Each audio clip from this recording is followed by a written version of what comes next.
এতক্ষণ ধরে বিভিন্ন ভাবে আমি আলোচনা করেছি।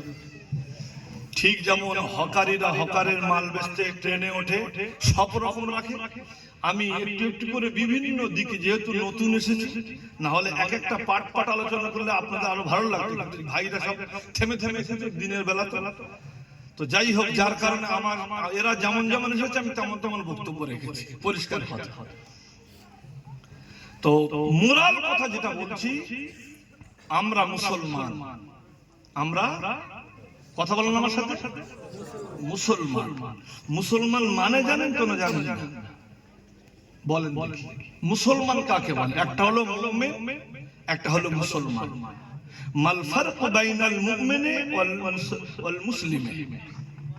মুসলমান আর মুমিনের পার্থক্য আগে আমাদের ঠিক করতে হবে। মুমিন হলো আল্লাহকে বিশ্বাস করবে, আল্লাহ রাসূল সাল্লামকে বিশ্বাস করতে হবে, তিনি যা আল্লাহর পক্ষ থেকে এনেছেন সবগুলোকে আন্তরিকভাবে বিশ্বাস করবে। মুমিনের ডেফিনিশন ইমাম আবু হানিফা রাহমাতুল্লাহ আলাইহি বলেছেন, আল মুমিনু, ওই লোকটা মুমিন যে অন্তর দিয়ে বিশ্বাস করবে, ওয়া ইকরার বিল লিসান, এবং মুখ দিয়ে স্বীকার করবে আমি মুসলমান, প্রচার করবে, প্রসার করবে, নিজের ইসলামটাকে সে জাহির করবে, এটা হলো মুমিন। ইমাম শাফিঈ রাহমাতুল্লাহ আলাইহি তিনি মুমিনের ডেফিনিশনে বলেছেন, তাসদীক বিল জিনান, ইকরার বিল লিসান ওয়া আমাল বিল আরকান। এক ধাপ আগিয়ে ইমাম শাফিঈ রাহমাতুল্লাহ আলাইহি বলছেন, তাকে আমরা মুমিন বলবো যিনি অন্তর দিয়ে আল্লাহকে বিশ্বাস করবেন, যিনি রাসূলের আনিত সবকিছু মেনে নেবেন, ইকরার বিল লিসান, মুখ দিয়ে প্রকাশ করবেন, আর তার সাথে সাথে আমাল বিল আরকান, শরীয়তের রুকুন যেগুলো আছে, শরীয়তের হুকুম যেগুলো আছে, এগুলো যে মানবেন, ফাহুয়াল মুমিন, ওই ব্যক্তিটাই হবে মুমিন। বলুন আলহামদুলিল্লাহ। আর মুসলিম কাকে বলে? মুসলিম শব্দের শাব্দিক অর্থ হলো, আমরা একটা মানে সকলে জানি, ইসলাম মানে শান্তি। ঠিক বললাম না? আমরা একটা মানে সকলে জানি, ইসলাম মানে শান্তি।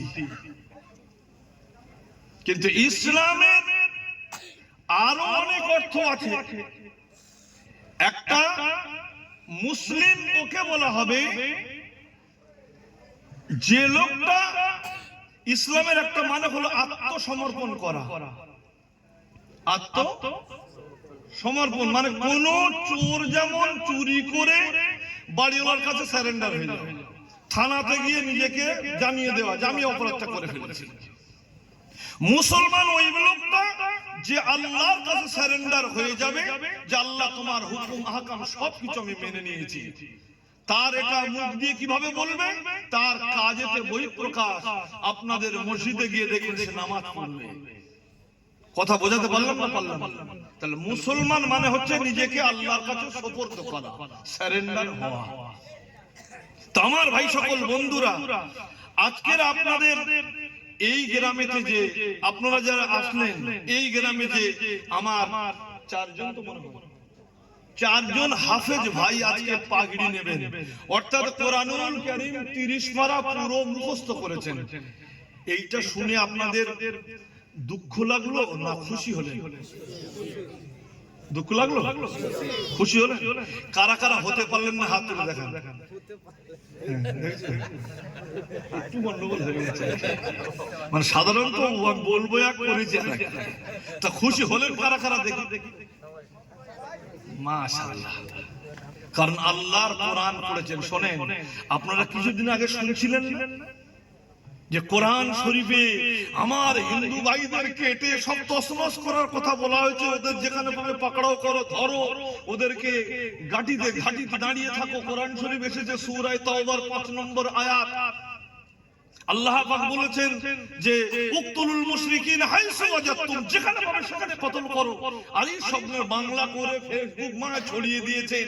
আমাদের বনগাঁ দিকের একটা অশোকনগরের একটা মানে বিধায়ক এমএলএ নামটা অসীম সরকার, কে শুনিনি তার কথা? আরে বাপরে, আমাদের কিছু অমুসলিম টিচার আছেন, আমাদের বন্ধু, তারা বলছে হ্যাঁ এইরকম কথা আপনাদের কোরআনে আছে। হ্যাঁ আছে। তো আপনি বেঁচে আছেন কিভাবে? আমাদের কোরআনে আছে, অথচ আপনি আমার বন্ধু হয়ে বেঁচে আছেন কিভাবে? মুসলমানরা কোরআনকে মানে বলে ভোরবেলা মসজিদে যায়, ঠিক বললাম না? কোরআনের হুকুম এসেছে ফাগসিলু ওযুহাকুম ওয়া আইদিয়াকুম ইলাল মারাফিকি ওয়ামসাহু বিরুসিকুম ওয়া আরজুলাকুম ইলাল কাবাইন। আল্লাহর কোরআন জানিয়েছে শোনো, শুধু মসজিদে গেলে হবে না, যখন তুমি যেখানে নামাজ পড়তে যাবে তার আগে ঠান্ডা পড়ুক, যত ঠান্ডা পড়ুক যাই পড়ুক, তোমাকে ওযু বানাতে হবে। কথা বলতে পারলাম না? আমার কথা বুঝতে পারলেন? এটা কোথায় আছে? কোরআনুল কারীমের ভিতরে আছে। তার কারণে সমস্ত পৃথিবীর মুসলমানেরা ওযু করে কোরআন নামাজ পড়ে না, ওযু করে নামাজ পড়ে না? কি বলেন? কথা বলেন।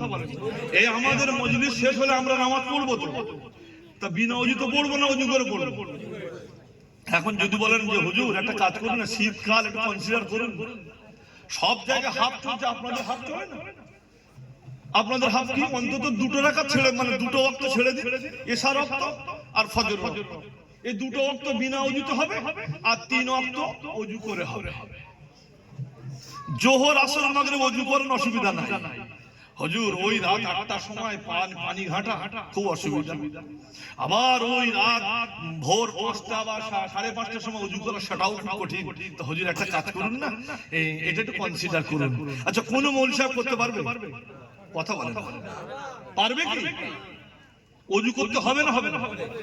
বাধ্যতামূলক না মোটামুটি চলবে? বাধ্যতা মানে 100% বাধ্যতামূলক।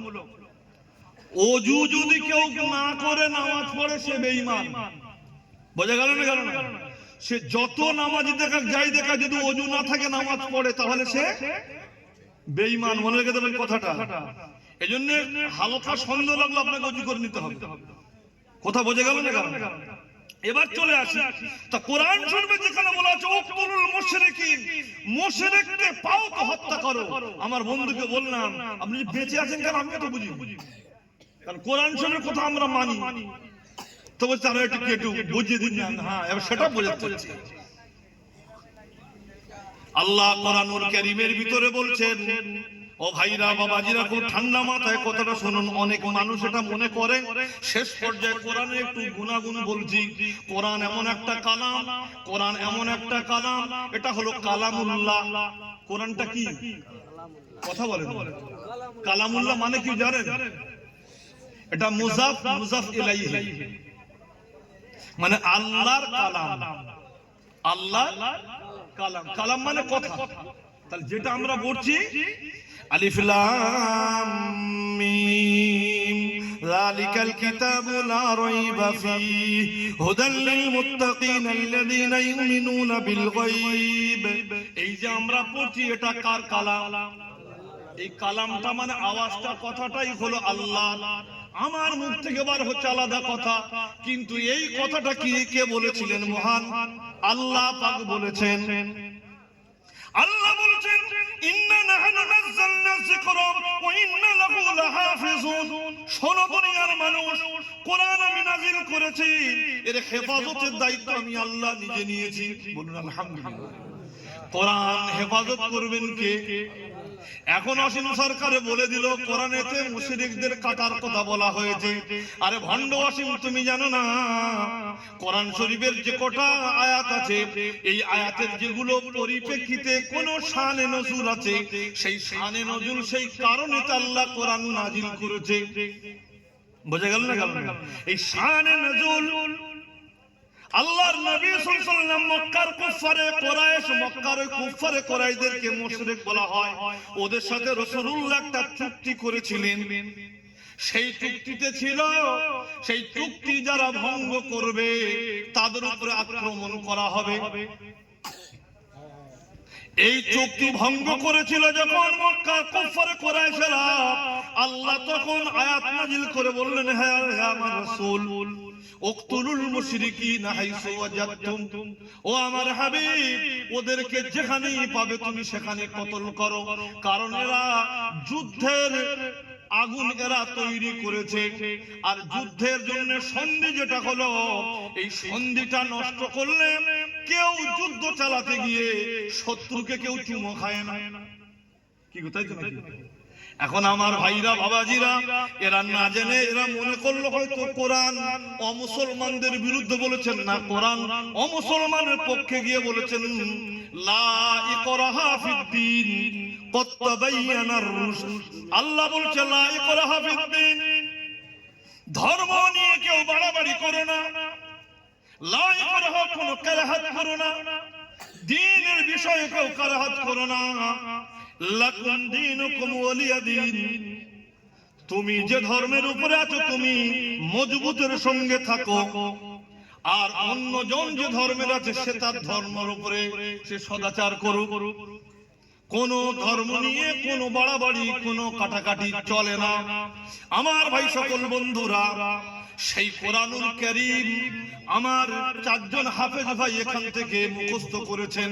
আল্লাহর কাছে সকলে মিলে দোয়া করব, তারা তো শুধু মুখস্থ করেছেন, এই মুখস্থের উপরে যেন কায়েম থাকতে পারে এবং বাকি জীবনটা যেন কোরআনের আমলে যেন জীবন কাটাতে পারে। বলুন আমিন। আপনাদের যাদের সহযোগিতায় এই চারটে ছেলে এখান থেকে হাফেজ হওয়ার বা হাফেজ ছেলেকে দেখার সুযোগ পেয়েছেন, ভাইরা বাবাজিরা, এই জন্য আমি অধম গুনাহগার আপনাদের কাছে আমার ফুরফুরা শরীফের পীর মুজাদ্দিদুজ্জামান দাদা হুজুর পীর কেবলা যেমন ফুরফুরা বাসীকে বলেছিলেন, ও ফুরফুরার মানুষেরা, আমি আবু বকর সিদ্দিক একটা মাদ্রাসা বানালাম, যারা আলেম হতে পারেননি, হাফেজ হতে পারেননি, কোরআন পড়তে পারেননি, অথচ আপনি আলেম হাফেজ এরকম বাচ্চাদেরকে পড়াবার সুযোগ করে দিচ্ছেন। হাসরের ময়দানে আমি আবু বকর আপনাদের হয়ে জামিনদার হব, আল্লাহর কাছে বলবো আল্লাহ এরা হাফেজ আলেম হতে পারেনি, তবে এদের টাকায় হাফেজ আলেম হয়েছে, আল্লাহ ওই খাতিরে এদেরকে ক্ষমা করে দিন। আমি তাই আপনাদের কাছে প্রথম কোন ব্যক্তি আছেন বলতে পারেন, হুজুর আমি 2000 টাকা এই হাফেজদের জন্য, এই হাফেজ যারা হচ্ছে তাদের জন্য আমি সহযোগিতা করব, এরকম কে আছেন দেখি একজন ভাই? নারায়ে তাকবীর। কি ভাই আপনারা ঠিক করেছেন? তাকবীরের আওয়াজ দেবেন না?